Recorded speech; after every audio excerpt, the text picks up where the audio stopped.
Hello అండి, అందరికీ నమస్తే. నేను మీ గౌరవ Krishna. Welcome back to our channel wall posters. Guys, ఈ రోజు కన్నప్ప మూవీకి సంబంధించి కొన్ని అప్డేట్స్ అయితే రావడం జరిగింది. ఈ బడ్జెట్ కి సంబంధించి, అలాగే అడ్వాన్స్ బుకింగ్ సంబంధించి, అలాగే స్క్రీన్స్ సంబంధించి, అలాగే ఈ సినిమాకి సంబంధించిన డ్యూరేషన్ సంబంధించి కొన్ని అప్డేట్స్ అయితే రావడం జరిగింది. సో ఖచ్చితంగా ఎండ్ వరకు వీడియో అయితే చూడండి. కన్నప్ప మూవీకి సంబంధించి అన్ని డీటెయిల్స్ గురించి అయితే మాట్లాడుకుందాం. అలాగే ఛానల్ ఎవరైనా కొత్తగా విజిట్ చేస్తున్నట్టయితే ఛానల్ సబ్స్క్రైబ్ చేసుకొని బెల్ ఐకాన్ అయితే ఆన్ లో పెట్టుకోండి. సో ముందుగా కన్నప్ప మూవీకి సంబంధించిన డ్యూరేషన్ అనేది బయటికి రావడం జరిగింది. ఈ సినిమా వచ్చేసి 3 గంటల 2 నిమిషాలు 51 సెకండ్లు అంటే పర్లేదు, 3 గంటల సినిమా అనుకోండి. కానీ సినిమాలో కంటెంట్ ఉంటే, అంటే స్టోరీ ఉంటే ఖచ్చితంగా 3 గంటలు ప్రేక్షకులు కూర్చోడానికి ఇష్టపడతాడు. ఒకవేళ స్టోరీ ఉంటే 3 గంటలు కాదు, 4 గంటలైనా సరే ఖచ్చితంగా ప్రేక్షకుడు కూర్చోడానికి ఇష్టపడతాడు. కానీ సినిమాలో స్టోరీ లేకపోతే, కంటెంట్ లేకపోతే ప్రేక్షకుల్ని థియేటర్ లో బంధించినట్టు అయిపోతుంది, సీట్ లో బంధించినట్టు అయిపోతుంది. సో స్టోరీ ఉంటే ఖచ్చితంగా సినిమా అనేది ఖచ్చితంగా ముందుకైతే వెళ్ళడం జరుగుతుంది. చూడాలి మనం 3 గంటల సినిమా ఏ విధంగా ఉంటుందో చూడాలి. అలాగే బుకింగ్ సంబంధించి కొన్ని అప్డేట్స్ అయితే రావడం జరిగింది. ఈ సినిమా బుకింగ్స్, సినిమా ఇంకొక రోజు అయితే సినిమా రిలీజ్ కావడానికి సిద్ధంగా ఉంది. కానీ ఇప్పటివరకు సినిమాకి సంబంధించిన బుకింగ్స్ అయితే ఓపెన్ కాలేదు. అండ్ ఈ సినిమాకి తెలుగులో ఉన్న బజ్ మిగతా లాంగ్వేజ్ లో అయితే లేదు. తెలుగులో కూడా ప్రభాస్ గారి వల్ల ఈ సినిమాకి ఎక్కువ హైప్ వస్తుంది, కానీ తెలుగులో కూడా మిగతా లాంగ్వేజ్ లో అయితే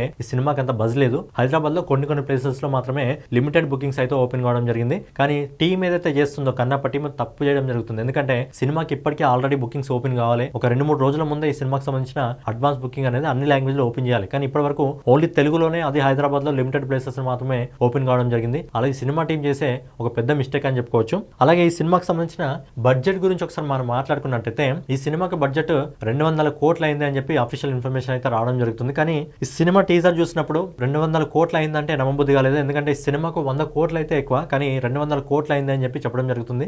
200 కోట్లు కావడానికి కూడా ఏముందో అర్థం కావట్లేదు. ఎందుకంటే ఈ సినిమాలో మోహన్ లాల్ గారు నటించడం జరిగింది. మోహన్ లాల్ గారు ఎలాంటి డబ్బులు కూడా తీసుకోలేదు. విష్ణు ఆఫర్ చేస్తే కూడా, ఏంటి విష్ణు అంత పెద్ద అయిపోయావా అని చెప్పి మోహన్ లాల్ గారు అన్నారంట. అలాగే మన డార్లింగ్ ప్రభాస్, ఆయన పేరు డార్లింగ్ ఏ విధంగా ఉంటుంది, ఆయన మనసు కూడా డార్లింగే. ఆయన ఈ సినిమాలో ఒక క్యామియో కాదు, లేదంటే ఒక సైడ్ క్యారెక్టర్ కాదు, 30 నుంచి 40 నిమిషాలు ఆయన ఈ సినిమాలో క్యారెక్టర్ ప్లే చేయడం జరిగింది సెకండ్ హాఫ్ లో. ఒకవేళ 100 కోట్లు అందుకోగలిగితే అది ప్రభాస్ గారి వల్లే. కానీ సినిమాకి చూస్తున్న బ్రజ్ ప్రకారం మొదటి రోజు 100 కోట్లు అందుకునే అవకాశం అయితే సినిమా లేదు. ఒకవేళ అందుకుంటే మాత్రం అది ఓన్లీ ప్రభాస్ గారి స్టామినా వల్లే. కానీ ప్రభాస్ గారు ఈ సినిమాలో యాక్ట్ చేయడానికి కూడా ఆయన కూడా ఎలాంటి డబ్బులు అయితే తీసుకోలేదు. మోహన్ బాబు గారి మీద ఉన్న గౌరవంతో ఆయన ఫ్రీగా అయితే సినిమాని చేయడం జరిగింది. కానీ ఎందుకు ఈ సినిమాకి 200 కోట్లు అయిందో నాకు కూడా అర్థం కావట్లేదు. ఇక్కడ ఓన్లీ అక్షయ్ కుమార్ గారు అయితే 7 కోట్లు తీసుకున్నట్టయితే ఇన్ఫర్మేషన్ రావడం జరుగుతుంది.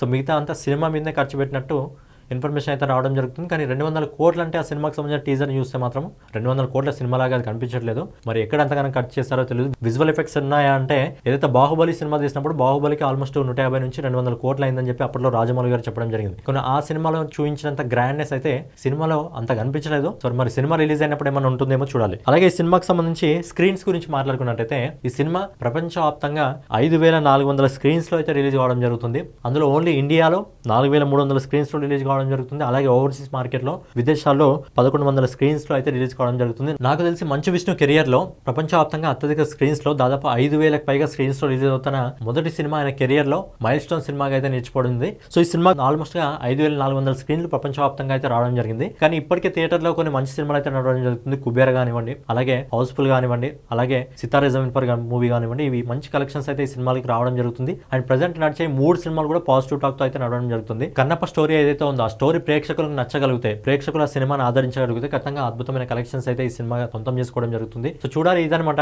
సినిమా బడ్జెట్ 200 కోట్లు. అలాగే సినిమాకి సంబంధించిన బుకింగ్స్, లిమిటెడ్ బుకింగ్స్ మాత్రం ఓపెన్ కావడం జరిగింది. ఇప్పటికే ఈ సినిమాకి సంబంధించిన బుకింగ్స్ ఆల్రెడీ ఓపెన్ కావాలి. సో ప్రపంచవ్యాప్తంగా ఈ సినిమా 5400 స్క్రీన్స్ లో రిలీజ్ కావడం జరుగుతుంది. అలాగే సినిమా డ్యూరేషన్ వచ్చేసి 3 గంటల 2 నిమిషాల 51 సెకండ్లు అయితే సినిమా డ్యూరేషన్ అని చెప్పడం జరుగుతుంది. సో చూడాలి. ఫైనల్ గా సినిమా ఇంకో 2 రోజుల్లో ప్రేక్షకుల ముందుకు రాబోతుంది. మొదటి రోజు సినిమాకి మొదటి షో నుంచి, మొదటి ఆట నుంచి మంచి పాజిటివ్ టాక్ వస్తే అద్భుతమైన విజయాన్ని అయితే సినిమా సొంతం చేసుకోవడం జరుగుతుంది. సో సినిమాలో ఖచ్చితంగా 90% అది ప్రభాస్ గారి వల్లే విజయం సాధించడం జరుగుతుంది. సో చూడాలి. ఫైనల్ గా సినిమా రిలీజ్ అయిన తర్వాత సినిమా ఏ విధంగా ముందుకెళ్తుందని ఖచ్చితంగా చూడాలి. సో ఛానల్ ఎవరైనా కొత్తగా విజిట్ చేస్తున్నట్టయితే ఛానల్ సబ్స్క్రైబ్ చేసుకొని బెల్ ఐకాన్ అయితే ఆన్ లో పెట్టుకోండి.